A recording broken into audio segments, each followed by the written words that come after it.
What this video is not is a detailed breakdown analysis of the fighting styles between Oliveira and Ilia Topuria. This is not, take what I'm about to say with a grain of salt because I'm not a fighter. I'm not a coach. I merely love this sport and train Muay Thai for fun.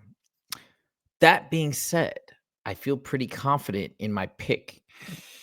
And my pick for this fight, for UFC 317, for the main event tomorrow, is unequivocally Ilia Topuria. Okay. So I've heard all the discussions.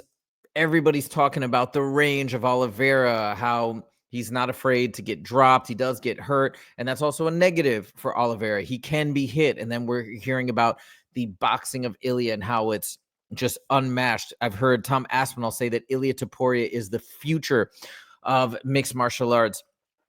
When they were talking in the weigh-in show this morning with Michael Bisping and Laura Sanko and Daniel Cormier, they said if you compare, if we're looking at the strengths of Ilia Topuria's boxing compared to Charles Oliveira's submission game, who's had the most submissions, I think, in the UFC, or at least in the lightweight division, which is a greater threat? And everybody said Ilia Topuria's boxing is the greater threat. Now, how everything matches up and everything plays out, and Oliveira being a former champ and being such a legend, but having been on top and now trying to get back on top. And now Justin says it's so hard to get back on top when you've already been on top. Now Ilia's chasing something brand new.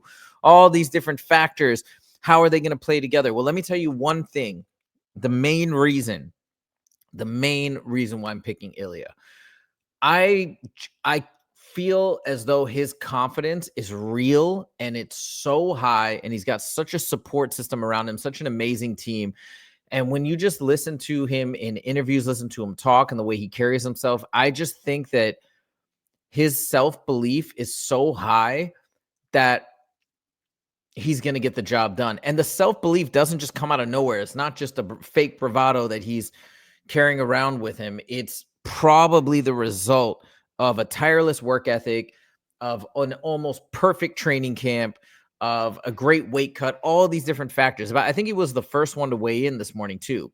Hit it right on the head, 155. By the way, Charles Oliveira weighed in at 154.5. How does that happen? That never ceases to amaze me. I mean, they might say, oh, maybe there's a little bit of a difference in the scale on the outside versus the scale that they're using to kind of see where they're at. But Justin always tells me that last pound is so brutal. If you're fighting for a championship, it's 155 instead of 156, and how difficult it is to get that last pound off. So why would they go a half a pound over? I just don't get that. And to me, that's another element that leads me to lean towards Ilia Topuria. Why are you going that extra half a pound and depleting yourself that much more for somebody like Oliveira, who I think the weight cut's already tough for? He did miss weight against Justin Gaethje when they fought for the belt not too long ago. Granted, that was a bit controversial, and Oliveira felt as though he had made weight. Maybe there's something wrong with the scale. I don't know. But anyways, my point is why? Why is that happening? So that is just all going in favor for me of Ilia Topuria. But that's the main deciding factor, in my opinion. That's what's making me lean towards Ilia for sure. And as Justin always says, it's what the UFC wants. I mean, I have to believe it. Ilia is a star. You listen to Ariel Helwani interview Ilia Topuria on his show, and you can just tell, like, Ariel's been in this game a long time, and the way he treats Topuria, the way he, like, looks up to him almost is weird. Like, he loves Ilia Topuria, and I feel like that's because he knows that he's about to be a Conor McGregor-like level superstar. And so he's just all about Ilia Topuria. I don't know if you guys saw that in that last interview. It was almost uncomfortable at times how much Ariel just like loves and is raving over Ilia Topuria. But yeah, anyways, I do think it's in the narrative. I think maybe that's part of the reason why the UFC, because the UFC could have put Justin Gaethje in there or Charles Oliveira. I think maybe they probably lean towards Oliveira for more than just the fact that he was the most deserving or the most fan favorite. I mean, he's a massive fan. He's got a huge following. People absolutely love Oliveira.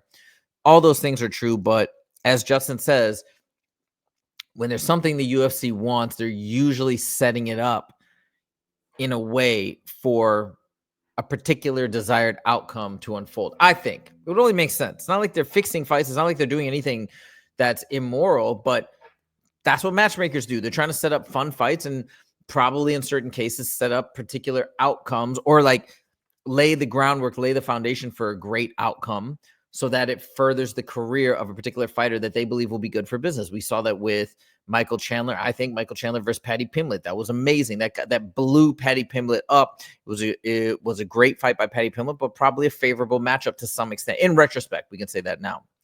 A lot of people were picking Michael Chandler at the time, and I think it was a tough fight. Paddy showed out. But anyways, I digress. Coming back to this fight, it's part of the UFC narrative, or their desired narrative. Ilia is, I mean, it goes without saying, he is amazingly talented. And I will say, Oliveira's tactic of if he does stumble or get hit and going to his back and relying on the fact that people don't want to follow him to the ground, I don't think it's going to work here.